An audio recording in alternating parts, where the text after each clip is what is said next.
इस कहानी को मैंने एडिट और अनुवादित किया है। धन्यवाद।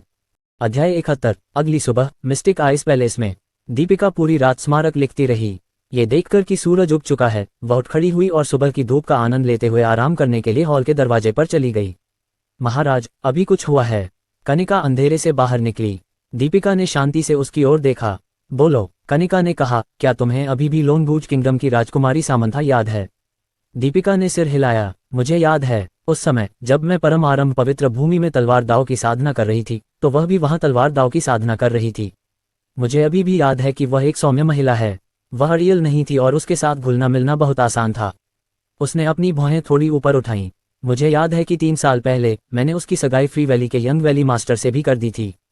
क्या ऐसा हो सकता है कि उनकी शादी में कोई समस्या है? दीपिका की खूबसूरत और गहरी आंखों का सामना करते हुए कनिका ने सिर हिलाया। ये सही है। शादी के बाद पहले 2 साल तो वे खुशनुमा ही रहे, लेकिन हाल के साल में सब कुछ धीरे धीरे बदल गया। आज सुबह मुझे खबर मिली कि फ्री वैली के यंग वैली मास्टर अमरजीत ने अपने पिता की हत्या कर दी, सामंथा की खेती को नुकसान पहुंचाया और एक महिला के साथ भाग गया। ये सुनकर दीपिका की निगाहें ठंडी हो गईं। अमरजीत इतना अपमानजनक कैसे हो सकता है? इससे भी ज्यादा अपमानजनक बात यह है कि जिस महिला के साथ वह भागा था, वह स्वर्गीय दानव क्षेत्र के बेजान साम्राज्य की राजकुमारी थी। कनिका ने नाराजगी का संकेत दिया।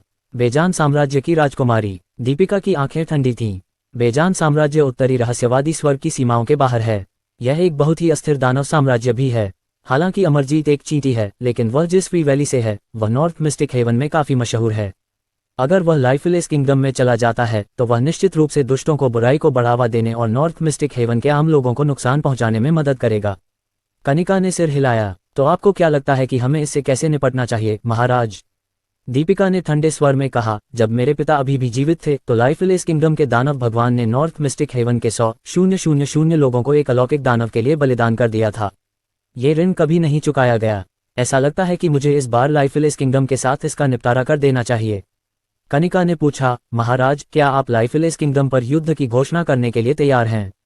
दीपिका ने थोड़ा मुस्कुराया। युद्ध वह नहीं है जो मैं चाहती हूँ, लेकिन स्थिति दबावपूर्ण है। जब मेरे पास कोई विकल्प नहीं है, तो मैं केवल बल का उपयोग कर सकती हूँ। कनिका ने चिंता का संकेत दिया। न केवल लाइफलेस किंगडम 10,000 दानव साम्राज्य से कई गुना ज्यादा शक्तिशाली है, बल्कि लाइफलेस किंगडम का दानव भगवान भी एक अनुभवी दानव कबीले का शक्तिशाली है। वह रक्तपिपासु दानव भगवान ये यू से कहीं ज्यादा शक्तिशाली है। दीपिका ने अपना हाथ उठाया और उसे बीच में टोका। जब से मैं सिंहासन पर बैठी हूँ, मैंने हर तरह के दुश्मनों का सामना किया है। हम दुश्मन को सिर्फ इसलिए नॉर्थ मिस्टिक हेवन पर कब्जा करने नहीं दे सकते क्योंकि दुश्मन शक्तिशाली है। कनिका ने विस्मय से भरी नजर दिखाए। महाराज सही कह रहे हैं। वह जानती थी कि दीपिका की हर हरकत सावधानीपूर्वक योजनाबद्ध होगी। नॉर्थ मिस्टिक हेवन में बहुत से लोगों को याद था कि लाइफलेस किंगडम का नॉर्थ मिस्टिक हेवन पर कितना कर्ज था। दीपिका के महारानी के रूप में सिंहासन पर बैठने के बाद उसकी महान महत्वाकांक्षा नॉर्थ मिस्टिक हेवन को फिर से उसके शिखर पर लाना था। उस स्थिति में लाइफलेस किंगडम के बुरे कर्जों का भुगतान उसे ही करना होगा। हालांकि महारानी हमेशा सब कुछ खुद ही संभालती थीं और उनके पास उनका बोझ बांटने के लिए कोई सक्षम सहायक नहीं था। ये देखकर कनिका का दिल दुख गया। दीपिका ने कहा, किसी को लाइफलेस किंगडम में भेजो और उनसे अमरजीत को सौंपने के लिए कहो। नहीं तो मैं नॉर्थ मिस्टिक हेवन के मिस्टिक आइस फ्लैग को लाइफलेस किंगडम की राजधानी में लगा दूंगी। हाँ, कनिका जाने के लिए मुड़ी। रुको, दीपिका ने नर्म लहजे में कहा। किसी को भेजो जो सामंथा को मिस्टिक आइस पैलेस में ले आए। मैं व्यक्तिगत रूप से उसकी चोटों का इलाज करना चाहती हूँ। मिस्टिक आइस पैलेस में नॉर्थ मिस्टिक हेवन के सबसे अच्छे चिकित्सा संसाधन थे और दीपिका सबसे मजबूत व्यक्ति थी। अगर वह सामंथा की मदद करती, तो शायद सामंथा की चोटें जल्दी ठीक हो सकती थीं। समझ गई। कनिका भावुक हो गई। हालांकि दीपिका निर्दयी थी, लेकिन वह हमेशा अपने परिवार और दोस्तों के प्रति दयालु रही थी। उत्तरी पठार पर्वत श्रृंखला। इस पर्वत श्रृंखला का भूभाग अत्यंत जटिल और विशेष था। ये घने जंगलों और ऊंचे पेड़ों से भरा हुआ था, और पर्वत श्रृंखला की गहराई में घाटी में वह स्थान था जहां रजत बकरी कबीले के लोग अपने पूर्वजों की पूजा करते थे। रजत बकरी कबीले के नेता के रूप में भीम ने पहले ही 9 स्वर्ग अमर क्षेत्र के सभी कुलों को विशाल वेदी के सामने खड़ा कर दिया था।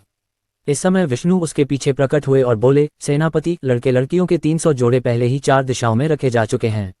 आदेश मिलने पर हम उन्हें तुरंत काटकर नदी में फेंक सकते हैं, जिससे संरचना सक्रिय हो जाती है। भीम संतुष्ट दिखे। बहुत बढ़िया। उत्तरी पठार पर्वत श्रृंखला में एक प्राचीन भव्य संरचना थी, जिसे पान संरचना कहा जाता था।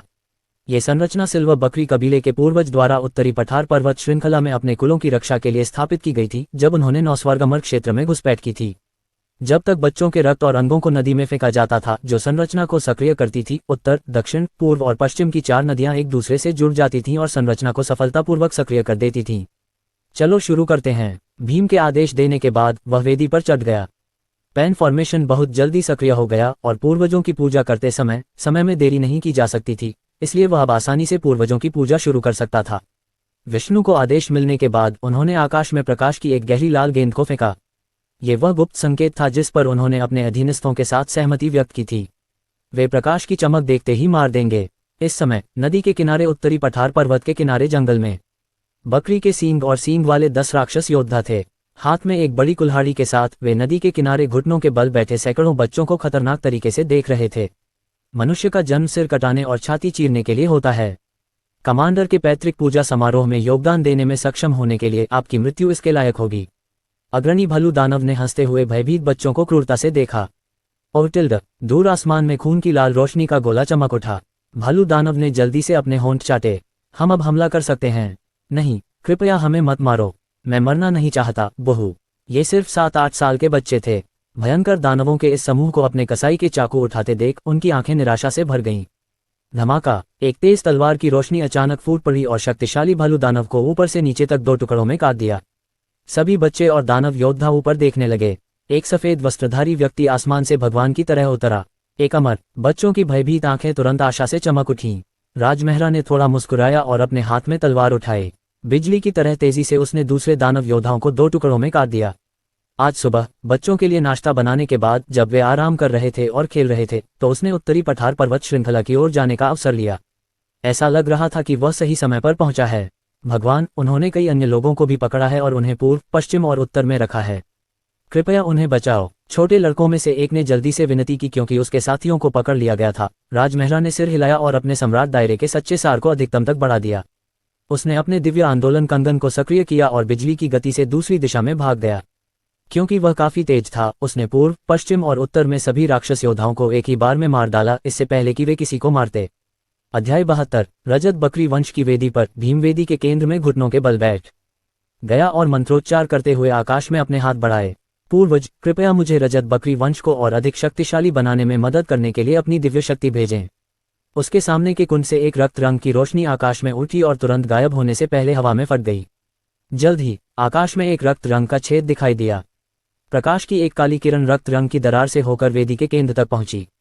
जब उन्होंने ये दृश्य देखा तो हजारों रजत बकरियां बेहद उत्साहित थीं। यदि उनके नेता को उनके पूर्वज की शक्ति का समर्थन मिल जाए तो रजत बकरी वंश का भविष्य निश्चित रूप से उज्ज्वल होगा। धमाका, काली रोशनी सटीक रूप से भीम के सिर पर उतरी और तुरंत उसके साथ विलीन हो गई। भीम के शरीर से एक शक्तिशाली आभा फूट पड़ी और लहरों में बदल गई जो सभी दिशाओं में फैल गई। इस भयानक आभा के तहत सभी रजत बकरी कबीले के लोगों ने चौंककर और भयभीत भाव प्रकट किए। बगल में खड़े विष्णु थोड़ा कांप उठे। कितना शक्तिशाली, वास्तव में बहुत शक्तिशाली। रजत बकरी के पूर्वज की शक्ति को ग्रैंड कमांडर ने अवशोषित कर लिया था। उसकी सभी मौजूदा क्षमता को उत्तेजित किया गया है। अगर वह और बेहतर हो जाए तो वह जल्द ही एक राक्षस सम्राट बन सकता है। भीम के भयानक दबाव के तहत हजारों रजत बकरियां, विष्णु और अन्य लोग चौंक गए और उत्साहित हो गए। सभी के विस्मय को महसूस करते हुए भीम गर्व से खड़े हो गए और अपनी बैंगनी सुनहरी आंखों को भीड़ में घुमाया। हर कोई स्पष्ट रूप से देख सकता था कि उसकी पुतलियों में पहले से ही 9 सुनहरे छल्ले चमक रहे थे। इसका मतलब था कि वह पहले से ही टियर 9 राक्षस जानवर सेनापति था। पिछले 100,000 सालों में सिल्वर बकरी कबीले में सिर्फ एक 9वें चरण का राक्षस जानवर सेनापति था। अब जबकि नेता भी 9वें चरण का राक्षस जानवर सेनापति बन गया है, ये सिल्वर बकरी कबीले के पुनरुत्थान का प्रतिनिधित्व करता है। शक्तिशाली नेता। पूरे सिल्वर बकरी कबीले ने तुरंत भीम की पूजा की। हा। भीम को खुद पर बहुत गर्व था और वह कुछ बार हंसते हुए अपना सिर उठाए बिना नहीं रह सका। अचानक उसे लगा कि कुछ गड़बड़ है। तार्किक रूप से कहें तो पैन फॉर्मेशन को बहुत पहले ही सक्रिय कर दिया जाना चाहिए था। हालांकि अब तक वह 15,000 किलोमीटर की दूरी पर पैन फॉर्मेशन सरणी का कोई निशान नहीं देख पाया था। इससे भीम सावधान हो गया। उसे लग रहा था कि आज कोई बहुत शक्तिशाली दुश्मन सामने आ सकता है। स्विश, इस समय आसमान से एक चमकदार सफेद रोशनी उतरी, जैसे बिजली का एक बोल्ट। सचमुच एक बिजली घर उतरा है। भीम की नजर राजमहरा पर टिकी। उसने सही अनुमान लगाया था। यहाँ एक बिजली घर उतरा था। राजमहरा की नजर शांत भाव से भीम पर पड़ी। तुम वही व्यक्ति हो जिसने ब्लैक ईगल बैटल गॉड को महारानी मिस्टिक आइस पर घात लगाने का आदेश दिया था, है न? तो क्या हुआ अगर मैं हूं? भीम ने अपनी आंखें सिकोड़ लीं और घृणा से कहने से पहले एक पल के लिए सोचा, तो तुमने ब्लैक ईगल बैटल गॉड को मार डाला। विष्णु ने ठंडे स्वर में कहा, लगता है यह महारानी मिस्टिक आइज का आदमी है। महारानी मिस्टिक आइज ठंडी और सुंदर थी और 9 स्वर्गों में उसकी शक्ल बेमिसाल थी। उसने 4 साल पहले एक रहस्यमय आदमी से 4 बच्चों को जन्म दिया था। महारानी मिस्टिक आइज को जानने वाला हर कोई यह जानता था। राजमहरा के अभी अभी के शब्दों से भीम और विष्णु ने न केवल यह अनुमान लगाया कि राजमहरा ब्लैक ईगल बैटल गॉड्स के विनाश के पीछे का मास्टरमाइंड था, बल्कि यह भी अनुमान लगाया कि वह महारानी मिस्टिक आइज का आदमी था। तुम दोनों सही हो, राजमहरा ने चंचलता से मुस्कुराते हुए कहा। मुझे स्मार्ट लोगों से निपटना पसंद है। इस तरह काम करना बहुत आसान हो जाएगा। उसने अपना दाहिना हाथ उठाया और अपनी उंगलियां चटकाईं। पॉप! उसकी उंगली से एक रहस्यमयी काली सील निकली और आसमान में गायब हो गई। फिर एक काली रोशनी चमकी। एक भयानक आभा ने तुरंत 5 किलोमीटर के क्षेत्र को घेर लिया। बलि वेदी के नीचे दसियों हजार सिल्वर बकरियों ने अपने चारों ओर लाखों भयानक ठंडी हवा का झोंका महसूस किया। ठंडी आभा बेहद आक्रामक थी और इसने उन्हें ऐसा महसूस कराया कि वे नरक की गहराई में हैं। यह एक जानलेवा गठन है। कितना भयानक! नेता, हमें बचाओ! जैसे ही रजत बकरी कबीले के लोग सदमे में चिल्लाए, no nether mystic killing formation पूरी तरह से बन गया था। अनगिनत अत्यधिक ठंडी नेदरवर्ल्ड आभा सरणी गठन द्वारा अवशोषित स्वर्गीय दाव शक्ति द्वारा मजबूत होने के बाद अरबों भयानक बर्फ के तीर बन गए जो रजत बकरी कबीले की त्वचा और मांस को भेद सकते थे। एक पल में काली नेदर ऊर्जा अराजक रूप से बाहर निकली और तीखी चीखें सुनाई देने लगीं। ये दृश्य देखकर भीम और विष्णु स्तब्ध रह गए और लंबे समय तक अपने सदमे से उबर नहीं पाए। उन्हें उम्मीद थी कि राजमहरा बहुत शक्तिशाली होगा, लेकिन उन्हें उम्मीद नहीं थी कि वह इस हद तक शक्तिशाली होगा। अपनी उंगलियों के इशारे से एक संरचना बना लेना, ऐसी क्षमता बस चौंकाने वाली थी, जैसा कि महारानी मिस्टिक आइज के आदमी से उम्मीद थी। भीम के दिल में डर तुरंत बढ़ गया। सौभाग्य से उसे अपने पूर्वज की शक्ति का समर्थन प्राप्त था, अन्यथा वह आज केवल मृत्यु की प्रतीक्षा कर सकता था। महारानी मिस्टिक आइज जैसी महिला को जीतने के लिए वास्तव में ऐसी भयानक क्षमता की आवश्यकता थी। विष्णु ने भावुक होकर आह भरी। होश में आने के बाद भीम ने गुस्से से देखा कि रजत बकरी के कबीले के लोग हत्या के गठन से बुरी तरह मर रहे थे। उसके शरीर से एक हिंसक जानलेवा आभा आकाश में उड़ी। उत्तरी मिस्टिक स्वर्ग की पत्नी, तुमने मेरे लोगों को मार डाला। मैं तुम्हें कभी माफ नहीं करूंगा। एक जानलेवा आभा तुरंत उसके चारों ओर इकट्ठा हो गई। सिल्वर बकरी कबीले के पूर्वज और उसके साधना आधार से जो शक्ति आई थी, वह एक विशाल सिल्वर बकरी टोटेम में विलीन हो गई जो इतनी ऊंची थी कि उसका शिखर दिखाई नहीं दे रहा था। भीम ने शून्य से अपना स्वर्ग हिलाने वाला हथौड़ा निकाला और उसे राजमहरा को मारने के लिए बिजली की तरह चमकने वाली धारा में बदल दिया। तुम्हारे पूर्वज की शक्ति इतनी मजबूत नहीं है। राजमहरा ने तिरस्कारपूर्वक मुस्कुराया। उसके हाथ में तलवार 1000 बार घूमी और उसने अनंत तलवारबाजी का इस्तेमाल करके नीचे गिरा दिया। शक्तिशाली सम्राट क्षेत्र का सच्चा सार लुढ़कती तलवार ऊर्जा में बदल गया जो 5 तत्वों की दिव्य बिजली के साथ मिलकर भीम के स्वर्ग हिलाने वाले हथौड़े के खिलाफ फट गई। धमाका! भीम ने महसूस किया कि उसके सामने सच्ची ऊर्जा का एक भयानक गोला फट गया। जब वह अपने होश में आया तो स्वर्ग हिलाने वाले हथौड़े के बारे में तो भूल ही जाए, उसका दाहिना हाथ भी चकनाचूर हो गया था। यह आदमी बस एक राक्षस है। भीम को अचानक पछतावा हुआ। अगर उसे पता होता कि महारानी मिस्टिक आइज का आदमी इतना शक्तिशाली है तो वह इस मिशन को स्वीकार नहीं करता, चाहे कुछ भी हो। अब एक छोटे से लाभ के लिए न केवल पूरे सिल्वर बकरी कबीले को खतरे में डाला गया था, बल्कि उसकी जान भी खतरे में थी। नुकसान लाभ से अधिक है। भीम तुरंत हार गया। विष्णु दूर भाग गया। क्या मैंने तुम्हें जाने के लिए कहा था? राजमहरा ने 5 वज्र रूढ़िवादी का प्रदर्शन किया और अपने बाएं हाथ का उपयोग करके एक वज्र तकनीक बनाई। गड़गड़ाहट! आकाश से 5 तत्व बिजली की एक गेंद गिरी, फिर विष्णु के शरीर पर उतरी और उन्हें धूल में उड़ा दिया। भीम पूरी तरह से डर गया था। विष्णु एक 8 स्तर का महान राक्षस जानवर था, लेकिन वह उत्तरी मिस्टिक हेवन की पत्नी से बिजली की एक गेंद द्वारा धूल में उड़ा दिया गया था। ऐसा लग रहा था कि अभी अभी कॉन्सर्ट उस पर मेहरबान हुआ था। अन्यथा अपने सम्राट क्षेत्र की ताकत के साथ अगर वह वज्र की ताकत को कई गुना बढ़ा देता तो वह निश्चित रूप से विष्णु को तुरंत मार सकता था। ये सोचकर भीम को तुरंत निराशा हुई। ऐसी शक्तिशाली शक्ति का सामना करते हुए उसके पास दूसरी बार हमला करने की हिम्मत नहीं थी। धमाका! राजमहरा ने भीम को जमीन पर पटक दिया। उसके हाथ में तलवार चमक उठी और उसने उसे भीम के गले पर दबा दिया। बोलो, किसने तुम्हें महारानी रहस्यवादी बर्फ पर घात लगाने का निर्देश दिया? भीम के गले में ठंडक महसूस हुई। उसने कुछ भी छिपाने की हिम्मत नहीं की और जल्दी से कहा, दक्षिण रहस्यवादी स्वर्ग का शाही परिवार। दक्षिण रहस्यवादी स्वर्ग का शाही परिवार। राजमहरा के चेहरे पर एक ठंडी मुस्कान दिखाई दी। उसे आखिरकार अपराधी मिल गया था। अध्याय 73। सटीक रूप से बताऊं तो दक्षिण रहस्यवादी स्वर्ग राज परिवार का कौन सदस्य है? राजमहरा ने पूछा। भीम ने अपना सिर हिलाया। मैं वास्तव में नहीं जानता। मैं केवल ये पुष्टि कर सकता हूं कि दूसरा पक्ष दक्षिण रहस्यवादी स्वर्ग राज परिवार से है। राजमहरा ने राक्षस आध्यात्मिक इंद्रिय का उपयोग करके भीम की चेतना के सागर पर आक्रमण किया ताकि यह पुष्टि हो सके कि उसने जो कहा वह सच था या नहीं। ये समझ में आया, भीम की शक्तियों के साथ यदि दूसरा पक्ष जानबूझकर अपनी पहचान छिपाता है तो उसके पास पता लगाने की क्षमता नहीं है। हालांकि राजमेहरा को आज वह मिल गया था जिसका वह हकदार था। दक्षिण रहस्यवादी स्वर्ग राज परिवार के लोगों ने दीपिका पर घात लगाने की साजिश रची। वह ये खबर दीपिका तक पहुंचाएगा। उसे विश्वास था कि दीपिका के तरीकों और क्षमता से न केवल वह दक्षिण रहस्यवादी स्वर्ग से रक्षा करने में सक्षम होगी, बल्कि वह उस व्यक्ति को भी ढूंढने में सक्षम हो सकती है जो भीम के संपर्क में था। उस समय यदि आवश्यकता होती तो राजमेहरा तुरंत कार्यवाही अवश्य करते। ये देखकर कि राजमेहरा उसे छोड़ने का कोई इरादा नहीं रखता, भीम ने जल्दी से विनती की। उत्तरी रहस्यवादी स्वर्ग की संगिनी, आपने पहले ही मेरे सभी कुलों को मार डाला है, मुझे छोड़ दीजिए। राजमेहरा ने ठंडे स्वर में कहा, आप जानते हैं कि यह असंभव है। यदि वह समय पर नहीं पहुंचते तो भीम के अधीन राक्षस सैनिकों द्वारा 300 जोड़े बच्चों को मार डाला जाता। उन्होंने मनुष्यों के साथ इतना क्रूर व्यवहार किया था, इसलिए उन्हें छोड़ने का कोई कारण नहीं था। उन सभी को मारना सबसे अच्छा विकल्प था। उफ! राजमेहरा की तलवार तुरंत भीम के गले में घुस गई। तलवार को दूर रखने के बाद राजमेहरा ऊपर उड़े और पूरे उत्तरी पठार पर्वत श्रृंखला को देखा। उठो! उसने अपनी उंगली उठाई और देखा कि एक मिट्टी की पीली रोशनी 15,000 किलोमीटर के क्षेत्र को ढंक रही है और पूरे उत्तरी पठार पर्वत को कवर कर रही है। ये सिल्वर बकरी कबीले के पूर्वज द्वारा बनाया गया पेन फॉर्मेशन था। 10 दिशा आरेख के साथ राजमेहरा को इस गठन को सक्रिय करने के लिए किसी की बलि नहीं देनी पड़ी। राजमेहरा ने इस गठन को सक्रिय करने का कारण इसे पूरी तरह से नष्ट करना था। तोड़ो! राजमेहरा की उंगली डूब गई और एक सुनहरी रोशनी गठन के केंद्र में घुस गई। फिर एक धमाका हुआ, एक चौंकाने वाला विस्फोट हुआ और पूरा गठन ऊपर से नीचे तक धूल में बदल गया। यहां तक कि चारों दिशाओं की नदियां भी उलट गईं। मलबे और धूल की आड़ में कोई भी इस भव्य सरणी को फिर से सक्रिय नहीं कर सकता था।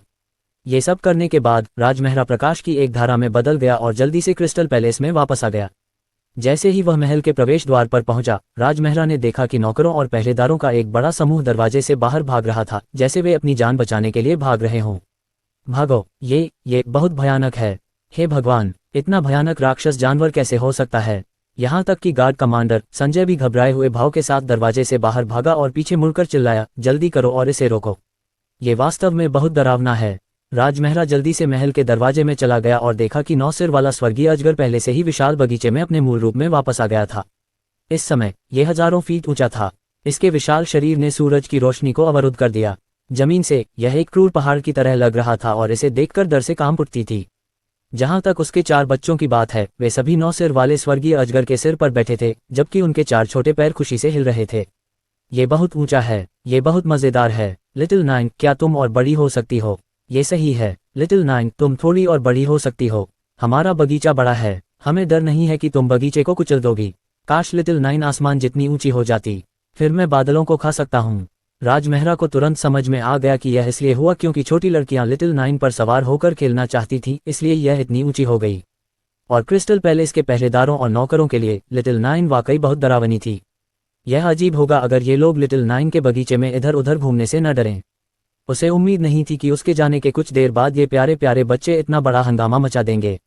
राजमेहरा ने अपना सिर हिलाया और असहाय होकर मुस्कुराया। उसने अपना सिर उठाया और प्यार से कहा, बच्चों, डैडी तुम लड़कियों को खेलने के लिए ऊंची जगहों पर ले जा सकते हैं। कहाँ? छोटी लड़कियों ने उत्सुकता से पूछा। आसमान में। राजमेहरा ने अपना हाथ हिलाया और हवा की एक भयानक लहर ने 9 सिर वाले स्वर्गीय अजगर और उसकी 4 बेटियों को उड़ा दिया। फिर वह उन्हें आसमान में ले आया। वहां राजमेहरा ने अपनी आध्यात्मिक शक्ति से एक पूरे बादल को सील कर दिया और उसे छोटी लड़कियों के खेलने के लिए जगह बना दिया। जल्द ही बादलों में छोटी लड़कियों की हंसी की आवाज गूंजने लगी। राजमेहरा ने एक हाथ वाले वानर राजा की भंडारण अंगूठी में पाया गया उड़ने वाला पंख निकालने का अवसर लिया। अंदर एक संदेश डालने के बाद उसने इसे आध्यात्मिक शक्ति से सील कर दिया और इसे नीचे रहस्यमय बर्फ महल की ओर फेंक दिया। मिस्टिक आइस पैलेस, क्या अब तुम बेहतर महसूस कर रही हो? दीपिका महल के अतिथि कक्ष में आई और बिस्तर पर लेटी सामंथा को देखने के लिए अपना सिर नीचे किया। जब से वह सामंथा को महल में लाई थी, दीपिका ने उसकी चोटों के इलाज के लिए सबसे अच्छे संसाधनों का इस्तेमाल किया था। सौभाग्य से समय पर इलाज हो गया और सामंथा के टूटे हुए पैर बिना किसी परिणाम के पूरी तरह से फिर से जुड़ गए। धन्यवाद महामहिम। सामंथा भावुक हो गई। उसने कभी उम्मीद नहीं की थी कि शक्तिशाली उत्तरी मिस्टिक हेवन की महारानी उसके जैसे छोटे देश की राजकुमारी के बारे में इतनी चिंतित होंगी। हालांकि तुम्हारी आध्यात्मिक जड़ नष्ट हो गई है। अब इस जीवन काल में तुम्हारे साधना करने की कोई संभावना नहीं है। दीपिका ने अपना सिर थोड़ा हिलाया। सामंथा ने एक लंबी सांस ली। इसे भूल जाओ, जब तक मैं जीवित रह सकती हूँ सब ठीक है। दीपिका ने सिर हिलाया। ठीक है, आराम करना जारी रखो। ये देखकर कि वह जाने वाली थी, सामंथा ने जल्दी से पूछा, महाराज, क्या आप अमरजीत को गिरफ्तार करने की योजना बना रहे हैं? दीपिका ने पलटकर उसे गहराई से देखा। तुम्हारा क्या कहना है? सामंथा ने चिंता का संकेत दिया। अमरजीत ने निर्जीव साम्राज्य की राजकुमारी के साथ भाग जाने का कारण यह था कि वह अपने स्वयं के संप्रदाय की स्थापना के लिए निर्जीव साम्राज्य की शक्ति पर भरोसा करना चाहता था। मैंने गुप्त रूप से पता लगाया कि उसे एक महान अवसर प्राप्त हुआ था और उसने 10 महान राक्षस शरीरों में से एक असुर दानव शरीर को विरासत में प्राप्त किया था। वह शायद निर्जीव साम्राज्य का उपयोग अपने राक्षस शरीर को प्रमुख पूर्णता चरण तक विकसित करने और अधिपति बनने में मदद करने के लिए करना चाहता है। तो अमरजीत के पास वास्तव में ऐसा रहस्य है? दीपिका ने एक चिढ़ाने वाली नज़र दिखाई। उसने शादी का कारण इसलिए बताया क्योंकि सामंथा और अमरजीत एक दूसरे से प्यार करते थे। दोनों पक्षों के बुजुर्गों के अनुरोध पर वह आखिरकार सहमत हो गई। उसने अमरजीत जैसे छोटे व्यक्ति को कभी गंभीरता से नहीं लिया था। ऐसा लग रहा था कि उन्हें अमरजीत को गंभीरता से लेना ही था। सामंथा ने सिर हिलाया। ये सही है, इसलिए आपको सावधान रहना होगा, महाराज। दीपिका ने हल्के से सिर हिलाया और जाने से पहले कुछ नहीं कहा। अमरजीत ने विवाह अनुबंध का उल्लंघन किया और दानव कबीले में शामिल हो गया। उसने अपनी पहली पत्नी को नुकसान पहुंचाया और खुद को दानव दाव के सामने साबित करने के लिए अपने पिता को मार डाला। वह एक निर्दयी और दुष्ट व्यक्ति था। अगर दीपिका ऐसे व्यक्ति को सफल होने देती तो वह भविष्य में व्यवस्था कैसे बनाए रखती? उन्हें जीवनहीन साम्राज्य के खिलाफ ये युद्ध लड़ना था, चाहे वह व्यक्तिगत हो या सार्वजनिक। इस बात को ध्यान में रखते हुए वह मिस्टिक आइस पैलेस के मुख्य हॉल के प्रवेश द्वार पर पहुंची। अचानक शून्य से एक चमकदार सफेद रोशनी निकली। दीपिका ने अपना हाथ बढ़ाया और इशारा किया। उसने इस सफेद रोशनी को पकड़ने के लिए आध्यात्मिक ऊर्जा की एक किरण का इस्तेमाल किया। यह उड़ता हुआ पंख है जिसका इस्तेमाल राक्षस संचार के लिए करते हैं। ये यहाँ क्यों है? दीपिका उत्सुक थी और उसने पंख खोलने के लिए अपनी आध्यात्मिक ऊर्जा का इस्तेमाल किया। अचानक एक संदेश दिखाई दिया। घात लगाए बैठे राक्षसों को दक्षिण रहस्यवादी स्वर्गशाही परिवार ने भेजा था। पढ़ने के बाद दीपिका बहुत देर तक शांत नहीं हो सकी। ये खबर स्पष्ट रूप से उसके लिए विशेष रूप से भेजी गई थी। खबर भेजने वाले व्यक्ति के लिए, क्या ये वह परोपकारी हो सकता है जिसने राक्षसों के घात को खत्म करने में मेरी मदद की? दीपिका की खूबसूरत आंखें चमक उठी। अध्याय 74। शांत होने के बाद दीपिका ने कनिका को बुलाया। कनिका को खबर पढ़कर सुनाने के बाद दीपिका ने पूछा, तुम इस बारे में क्या सोचती हो? कनिका ने इस बारे में सोचा और कहा, मुझे लगता है कि जिस व्यक्ति ने पत्र भेजा है वह संभवतः वही शक्तिशाली व्यक्ति है जिसने उस समय राक्षसों के घात को समाप्त किया था। वह शायद कोई राक्षस नहीं है, बल्कि कोई शक्तिशाली व्यक्ति है जो अपना चेहरा दिखाने को तैयार नहीं है। दीपिका ने थोड़ा सिर हिलाया। इस व्यक्ति का शायद उत्तरी रहस्यवादी स्वर्ग और यहाँ तक कि साहूशाही परिवार से भी गहरा रिश्ता है। मैं अनुमान लगाने से खुद को रोक नहीं पा रही हूँ कि वह हमारे पूर्वजों में से एक हो सकता है। वह बहुत शक्तिशाली है और वह बहुत कम बोलता है। अगर उसने हजारों सालों तक साधना न की होती तो ये हासिल करना बहुत मुश्किल होता। कनिका सहमत हुई। पर्दे के पीछे का व्यक्ति वास्तव में बहुत शक्तिशाली और रहस्यमय था। सौभाग्य से उनकी मदद से महारानी सभी प्रकार के दुश्मनों से अधिक आसानी से निपट सकती थी। हालांकि इस खबर की प्रामाणिकता की पुष्टि अभी भी की जानी है। दीपिका ने सावधानीपूर्वक इस खबर की जांच करने का फैसला किया। अब किसी को गुप्त रूप से दक्षिण रहस्यवादी स्वर्गशाही परिवार की जांच करने के लिए भेजें। हाँ, सोइल, स्वर्गीय दानव क्षेत्र, निर्जीव साम्राज्य, दानव भगवान का मुख्य हॉल। अमरजीत निर्जीव साम्राज्य की राजकुमारी प्रियंका का पीछा करते हुए यहाँ पहुंचे। जैसे ही उन्होंने अंदर कदम रखा, उन्होंने महसूस किया कि उनके आसपास एक बहुत ही भयानक दबाव है। एक प्राचीन दानव जैसी आभा ने उनके चेहरों पर हमला किया, जैसा कि पुराने दानव भगवान से उम्मीद थी। बस उनकी आभा मुझे अत्यधिक निराशा का एहसास कराती है। अमरजीत ने अपना सिर नीचे किया और एक विनम्र और सम्मानजनक नजर डाली। हालांकि वह बेहद उत्साहित थे। जीवनहीन साम्राज्य का राजा संजीव न केवल एक पुराना सम्राट क्षेत्र दानव भगवान था, बल्कि स्वर्गीय दानव क्षेत्र के सबसे बड़े संगठन दानव गठबंधन का सदस्य भी था। अगर उसे उसका समर्थन मिल जाता तो वह निश्चित रूप से अपना नाम बना पाता। भविष्य में दानव भगवान बनना उसके लिए कोई समस्या नहीं होगी। और क्योंकि उसने जीवनहीन साम्राज्य की राजकुमारी प्रियंका का दिल जीत लिया था, अमरजीत को भरोसा था कि वह संजीव को अपनी मदद के लिए पा सकता है। पिताजी, मैं अमरजीत को यहाँ लाई हूँ। प्रियंका अमरजीत को हॉल के बीच में ले आए और दानव भगवान के सिंहासन पर बैठी विशाल आकृति को देखा। संजीव ने अपना सिर नीचे किया और अमरजीत को घूरा। उसकी काली पुतलियों में दो रहस्यमयी काली रोशनी चमक उठी। जैसे ही इन दो काली रोशनी ने अमरजीत को छुआ, उन्होंने देखा कि अमरजीत का शरीर तुरंत काले धुएं से घिरा हुआ है। ये वास्तव में असुर दानव शरीर है। ऐसा लगता है कि यह लड़का वास्तव में हमारे दानव वंश का है। संजीव ने सिर हिलाया। उसकी बेटी प्रियंका ने एक बार उससे कहा था कि उसे 9 स्वर्ग अमर क्षेत्र के अमरजीत से प्यार हो गया है। पहले तो संजीव ने अपनी बेटी के अमरजीत के साथ होने पर कड़ी आपत्ति जताई और उसे नीची नज़र से देखा।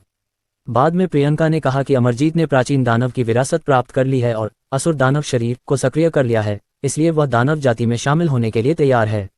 यही कारण है कि संजीव अमरजीत को उससे मिलने के लिए जीवनहीन साम्राज्य में आने का मौका देने के लिए तैयार था। ऐसा लग रहा था कि उसकी बेटी उससे झूठ नहीं बोल रही थी। अमरजीत, क्या तुम सच में मेरी बेटी से शादी करने और अब से मेरे प्रति वफादार रहने के लिए तैयार हो? संजीव ने ठंडे स्वर में पूछा। हाँ। संजीव के दबाव में अमरजीत की सांस फूलने लगी। उसने अपनी वफादारी दिखाने के लिए जल्दी से एक घुटने पर झुक गया। प्रियंका ने खुशी से कहा, पिताजी, अमरजीत को उसके पिता और पत्नी ने रोक दिया था क्योंकि वह हमारे देश में भागना चाहता था। मेरे साथ रहने के लिए उसने अपने पिता को मारने और अपनी पत्नी को चोट पहुंचाने में संकोच नहीं किया और उसने महारानी मिस्टिक आइस द्वारा उसे दिए गए विवाह अनुबंध का उल्लंघन किया। उसकी वफादारी स्पष्ट है। तुमने अपने पिता को मार डाला और अपनी पत्नी को चोट पहुंचाई। संजीव ने थोड़ा भौहें सिकोड़ी। वह एक निर्दयी व्यक्ति था। हालांकि अगर धर्म के मार्ग पर चलने वाले लोग राक्षसी मार्ग पर जाना चाहते हैं तो उनके लिए ऐसा निर्दयी काम करना समझ में आता है। कहावत है, विनाश के बिना निर्माण नहीं होता। अगर वह धर्म के मार्ग के नियमों को नहीं तोड़ता तो वह दानव दाव के नियमों को कैसे स्वीकार कर सकता था? संजीव ने मन ही मन फैसला किया कि उसे अमरजीत जैसे लोगों को ठीक से नियंत्रित करना है।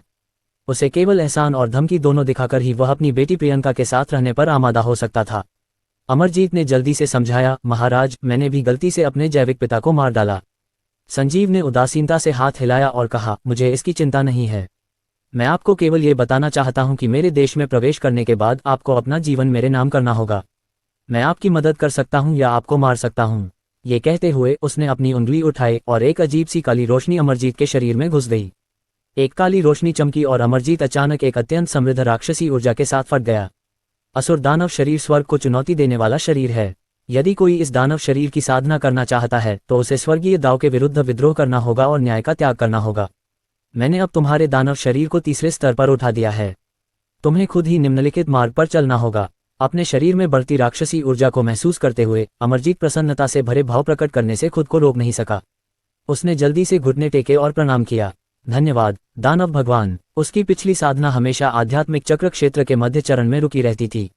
अब जब असुर दानव शरीर तीसरे स्तर पर उठा लिया गया था तो उसकी साधना तुरंत ही आत्मा चरण के प्रारंभिक चरण तक पहुंच गई थी। इस गति के अनुसार 1 वर्ष से भी कम समय में वह आत्मा चरण के शिखर तक पहुंचने में सक्षम हो जाएगा और संजीव जैसे स्थापित दानव भगवान की मदद से ये और भी तेज हो सकता है। संजीव ने अपनी आंखें सिकोड़ लीं और मुस्कुराया। चूंकि तुम हनिक्सन के साथ हो इसलिए अपना पता बदल लो। हाँ पिताजी। अमरजीत बहुत खुश हुआ। प्रियंका ने कहा, ये सही है पिताजी। अमरजीत ने इस बार बहुत ही चौंकाने वाला काम किया है। मुझे विश्वास है कि महारानी मिस्टिक आइस निश्चित रूप से चुपचाप बैठकर नहीं देखेंगी। उसकी साधना का स्तर अभी भी उथला है और महारानी का विरोध करने के लिए उसके लिए अपर्याप्त है। पिताजी, कृपया उसकी सुरक्षा सुनिश्चित करें। चूंकि अमरजीत मेरे लोगों में से एक बन गया है इसलिए मैं स्वाभाविक रूप से उसकी सुरक्षा सुनिश्चित करूंगा। संजीव ने विषय बदल दिया। हालांकि वह छोटी लड़की दीपिका चिंता करने लायक नहीं है। मैं उसके पिता के बारे में भी ज्यादा नहीं सोचता, उसके बारे में तो बिल्कुल भी नहीं सोचता। उस समय मैंने निर्जीव दानव शरीर प्राप्त करने के लिए उत्तरी रहस्यवादी स्वर्ग के 100,000 लोगों को अलौकिक दानव के लिए बलिदान कर दिया था। ये पहले से ही उत्तरी रहस्यवादी स्वर्ग के लिए एक नासूर बन गया है। दीपिका 4 साल पहले गद्दी पर बैठी थी। क्या उसने इस मामले में कुछ किया है? उन्हें संजीव की बातों में अहंकार और आत्मसंतुष्टि के साथ साथ दीपिका के प्रति उसकी घृणा का भी एहसास हुआ। प्रियंका और अमरजीत के चेहरे पर खुशी के भाव थे। दरअसल महारानी मिस्टिक आइस को सबसे शक्तिशाली महिला कहा जाता था, लेकिन अब तक उसने अभी भी बेजान साम्राज्य की निंदा करने की हिम्मत नहीं की। इससे कुछ स्पष्ट हो गया, वह बेजान दानव भगवान संजीव से डरती थी। जैसे ही वह बोल रहा था, एक दानव जनरल हॉल के बाहर से तेजी से अंदर आया। महाराज, उत्तरी रहस्यवादी स्वर्ग यहाँ है। संजीव के चेहरे पर थोड़ी ठंडक थी। वे अमरजीत को वापस लाना चाहते हैं। दानव जनरल ने कहा, हाँ, उन्हें भाग जाने के लिए कहो। संजीव ने अहंकार से अपना हाथ हिलाया। उनसे कहो कि अमरजीत पहले से ही मेरे लोगों में से एक है। अगर वे मरना नहीं चाहते तो चुप हो जाओ और उत्तरी रहस्यमय स्वर्ग में वापस भाग जाओ। संजीव के दबाव को महसूस करते हुए दानव जनरल ने डरावनी नजर से देखा। महाराज, उन्होंने महारानी मिस्टिक आइस को संदेश भेजने में भी मदद की। बोलो। संजीव की दिलचस्पी बढ़ गई। दानव जनरल ने कहा, महारानी मिस्टिक आइस ने कहा है कि अगर हम अमरजीत को नहीं सौंपते हैं तो वह मिस्टिक आइस ध्वज को हमारे देश की राजधानी में रख देंगी। दीपिका, तुम सच में बचकानी और हास्यास्पद हो। संजीव ने भयानक राक्षसी ऊर्जा की एक गेंद के साथ विस्फोट किया जो बेजान साम्राज्य के ऊपर आकाश में एक विशाल काले शैतान में बदल गई। विशाल दानव ने अपना मुंह खोला और उत्तरी रहस्यमय स्वर्ग के प्रमुख सैन्य अधिकारी को निगल लिया। फिर उन्होंने उसकी आवाज को राक्षसी तरंगों में बदलते हुए सुना। वापस जाओ और दीपिका से कहो कि अगर मैं उत्तरी रहस्यमय स्वर्ग से 100,000 लोगों की बलि दे सकता हूं तो मैं लाखों लोगों की बलि भी दे सकता हूं। अगर वह कुछ और दिनों के लिए महारानी बनना चाहती है तो उसे खुद को संभालना चाहिए। अध्याय 75 उत्तरी रहस्यवादी स्वर्ग। जीवनहीन साम्राज्य की ओर जाने वाले सेनापति वापस लौटे और उन्होंने विस्तार से बताया कि जीवनहीन दानव भगवान ने दीपिका के साथ क्या किया था। दीपिका ने तुरंत अपने सैनिकों को जुटाने का फैसला किया। इस बार दरबार के किसी भी मंत्री ने विरोध नहीं किया। सबसे पहले उन पर दीपिका का दबाव था। 10,000 दानव साम्राज्य को खत्म करने के बाद उन्होंने पहले ही उसके शासन को स्वीकार कर लिया था। दूसरा, जीवनहीन दानव भगवान पर उत्तर रहस्यवादी स्वर्ग के 100,000 जीवन बकाया थे। अगर यह जारी रहा तो यह उत्तर रहस्यवादी स्वर्ग की स्थिरता के लिए हानिकारक होगा। हर कोई जानता था कि दीपिका उत्तर रहस्यवादी स्वर्ग के पुनरुद्धार का नेतृत्व करने के लिए जिम्मेदार थी। इस समय उनके पास लड़ने के अलावा कोई विकल्प नहीं था। बाहर के हंगामे के विपरीत क्रिस्टल पैलेस में राजमहरा और उनकी 4 बेटियां अभी भी शांतिपूर्ण जीवन जी रही थीं। सुबह बच्चों को नाश्ता कराने के बाद राजमहरा उन्हें तलवार चलाने का अभ्यास कराने के लिए स्पिरिट गैदरिंग फॉर्मेशन में ले गए। ये कहना ही होगा कि छोटी लड़कियों की प्रतिभा राजमहरा की अनंत तलवारबाजी के योग्य थी। उन्होंने न केवल राजमहरा द्वारा सिखाई गई तलवारबाजी की मंशा को पूरी तरह से समझा, बल्कि दीपिका की तलवारबाजी के साथ इसे पूरी तरह से मिला दिया। हर चाल प्रभावशाली और असाधारण रूप से शक्तिशाली थी। अपनी बेटियों को इतनी जल्दी सुधारते देख राजमहरा को प्रत्याशा की भावना हुई। जब वे बड़ी होंगी तो वे निश्चित रूप से विस्मयकारी महिला तलवारबाज होंगी। राजमहरा की आंखें प्यार भरी खुशी से भर गईं। थोड़ी देर अभ्यास करने के बाद राजमहरा ने उन्हें तलवारबाजी की कुछ और गहरी चालें समझाने का अवसर लिया। अनन्या ने अपना हाथ उठाया और पूछा, पिताजी, क्या तलवारबाजी जो सभी को अंततः प्राप्त होती है वह एक जैसी होती है? छोटी लड़की ने पिछली बार राजमहरा द्वारा परम आरंभ पवित्र भूमि में तलवार दाव के बारे में दी गई व्याख्या सुनी थी, लेकिन वह इसे उतना नहीं समझ पाई थी। अब जबकि उसके पिता तलवार दाव के बारे में सभी को समझा रहे थे, वह उलझन को दूर करना चाहती थी। राजमहरा ने अपना सिर हिलाया और मुस्कुराया। ब्रह्मांड का नियम बताया जा सकता है, लेकिन नियम हमेशा बदलता रहता है। हर चीज का नाम रखा जा सकता है, लेकिन नाम हमेशा के लिए नहीं होता। हर किसी के दिल में तलवार दाव अलग होता है। इसे अपने जीवन के तरीके और समझ के साथ जोड़ना होगा। रिया ने अपना हाथ उठाया। मैं समझती हूँ, केवल वही तलवार दाव सबसे अच्छा है जो खुद के लिए सबसे उपयुक्त हो। राजमहरा ने प्यार से उसकी छोटी नाक पर चुटकी काटी। तुम सही हो, अलीशा ने तड़पते हुए कहा। तो मुझे जो तलवार दाव चाहिए वह आकाश में बादलों की तरह सुंदर और नदी के पानी की तरह साफ होना चाहिए। राजमहरा मुस्कुराया। जब तुम एक निश्चित क्षेत्र में पहुंच जाते हो तो तुम ये कर सकते हो। वह जानता था कि अलीशा का व्यक्तित्व बहुत ही अंतर्मुखी था। वह जिस तलवार दाव का पीछा कर रही थी वह निश्चित रूप से वह तलवार दाव थी जो मौन थी लेकिन शक्तिशाली थी। राधिका ने अपनी छाती पर अपनी बाहें पार की और कहा, तो मेरा तलवार दाव सर्वशक्तिमान होना चाहिए और साधना विचलन से ग्रस्त होना चाहिए। राजमहरा हंसी और आंसू के बीच फंस गया जब उसने पूछा, बेबी, क्या तुम जानते हो कि साधना विचलन क्या है? मुझे पता है, राधिका ने निश्चितता के साथ कहा। यह एक बड़ी आग उगलना और सभी राक्षसों को जला देना है। राजमहरा के बोलने से पहले अनन्या, रिया और अलीशा ने अचानक अपना सिर हिला दिया। नहीं नहीं, साधना विचलन का मतलब है कि आपने खुद को आग में बदल लिया और एक राक्षस बन गए। राधिका ने हैरान भाव से अपना सिर खुजलाया। क्या ऐसा है? कुछ सोचने के बाद उसे लगा कि उसकी बहनें समझ रही हैं। राजमहरा ने अपना सिर हिलाया और मुस्कुराया। ऐसा लग रहा था कि छोटी लड़कियों को कभी समझ ही नहीं आया कि साधना विचलन क्या होता है। इसमें कोई आश्चर्य की बात नहीं थी। वे कुछ समय पहले ही साधना की दुनिया में आई थीं। इसके अलावा दीपिका ने उन्हें जो ज्ञान और कौशल सिखाया था वे लगातार उन्नत होते जा रहे थे। ये साधना विचलन से बिल्कुल भी संबंधित नहीं था, इसलिए उसने उन्हें इतनी जल्दी इसके बारे में नहीं बताया होगा। राजमहरा ने फिर कहा, तथाकथित साधना विचलन तब होता है जब आप गलत दिशा में साधना करते हुए अपना दिमाग खो देते हैं और अंततः दूसरों और खुद को नुकसान पहुंचाते हैं। हल्के साधना विचलन से आपकी साधना का स्तर गिर सकता है। अधिक गंभीर साधना से आप पागल भी हो सकते हैं या मर भी सकते हैं। वाह, ये बहुत डरावना है। छोटी लड़कियों ने डर से अपने मुंह ढक लिए। ये सही है, राजमहरा ने सिर हिलाया। यही कारण है कि पिछली बार परम आरंभ पवित्र भूमि के वरिष्ठ भाई को अचानक परम आरंभ पवित्र भूमि पर होश आ गया था। ऐसा इसलिए हुआ क्योंकि उसे एहसास हुआ कि वह लगभग पागल हो गया था। ओह ओह, मैं समझ गई। इस बार छोटी लड़कियां पूरी तरह समझ गईं। पिताजी, ये कैसा है? अनन्या ने अपना दिमाग खपाना जारी रखा। मैंने सुना है कि बहुत से राक्षस बहुत दूर रहते हैं। राक्षस वास्तव में हमारे जैसे ही होते हैं। कभी कभी एक व्यक्ति और राक्षस के बीच का अंतर एक ही विचार से निर्धारित होता है। राजमहरा ने इसे यथासंभव सरल बनाने की कोशिश की ताकि बच्चे इसे समझ सकें। मैं समझ गई, अनन्या ने दूर तक देखा। काश मैं राक्षसों को देख पाती। रिया, अलीशा और राधिका ने अपनी आंखों में तरस के साथ सिर हिलाया। छोटी लड़कियां उस उम्र में थीं जहां वे इस दुनिया को पूरी तरह से समझती थीं और हमेशा इन नई चीज़ों के बारे में जानने के लिए उत्सुक रहती थीं। राजमहरा ने अपनी बेटियों के हाव भाव देखे और प्यार से मुस्कुराए। चूंकि तुम लोग देखना चाहते हो, इसलिए डैडी तुम लोगों को वहां ले जाएंगे। ठीक है। छोटी लड़कियां बेहद खुश थीं। उनके पिता तुरंत वही करते थे जो वे चाहती थीं। उनके जैसा पिता होना बहुत बढ़िया था। अपनी बेटियों की प्रशंसा और खुशी को महसूस करते हुए राजमहरा को उपलब्धि का एहसास हुआ। फिर वह अपनी बेटियों को बाहर ले आया। अपनी बेटियों को यात्रा करने का एक नया तरीका दिखाने के लिए राजमहरा उन्हें अपनी तलवार पर लेकर उड़े। ये बिजली की चमक की तरह था और छोटी लड़कियां बेहद उत्साहित थीं। जल्द ही उनके सामने का आसमान अचानक उदास हो गया। गहरे लाल बादल जहां तक नजर जा सकती थी फैले हुए थे और एक खौफनाक एहसास से भरे हुए थे। वाह, तो स्वर्गीय दानव क्षेत्र कितना सुंदर है। छोटी लड़कियों के उद्गारों के बीच राजमहरा उन्हें स्वर्गीय दानव क्षेत्र में ले आया। 10,000 दानव साम्राज्य में प्रवेश करने के बाद राजमहरा जमीन पर उतरे और अपनी बेटियों को रास्ते में दानव क्षेत्र के दृश्यों की प्रशंसा करने के लिए ले गए। चूंकि 10,000 दानव साम्राज्य पर्वत श्रृंखला से घिरा हुआ था, इसलिए रास्ते में छोटी लड़कियों ने कई अजीबोगरीब फूल और जड़ी बूटियां देखी जो सिर्फ स्वर्गीय दानव क्षेत्र में ही पाई जाती थीं। राजमहरा के पास परम रहस्यवादी सूत्र था जो सब कुछ समेटे हुए था, इसलिए उसने उन्हें एक एक करके इन अजीबोगरीब फूलों और जड़ी बूटियों के नाम और प्रभाव समझाए और छोटी लड़कियां खुशी से झूम उठीं। उन्होंने कुछ छोटे जादुई जानवरों को गुजरते देखा।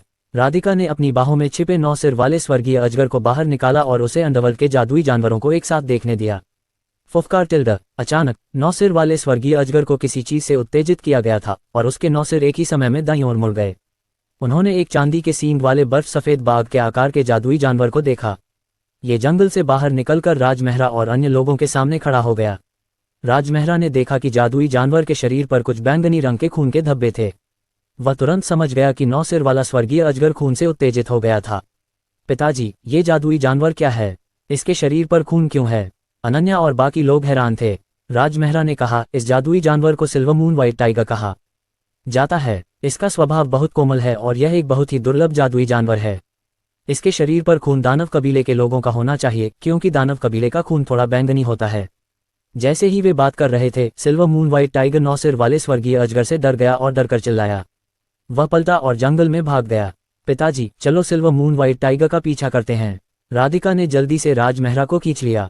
अगर इतना प्यारा जादुई जानवर बुरे लोगों से भिड़ जाए तो यह अच्छा नहीं होगा।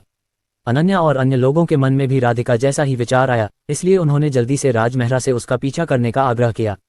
राजमहरा ने सिर हिलाया और 9 सिर वाले स्वर्गीय अजगर से कहा कि वह सिल्वर मून व्हाइट टाइगर को रोकने के लिए अपना मुख्य शरीर वापस ले आए, जबकि उसे छोटी लड़कियों द्वारा जंगल में खींचा जा रहा था।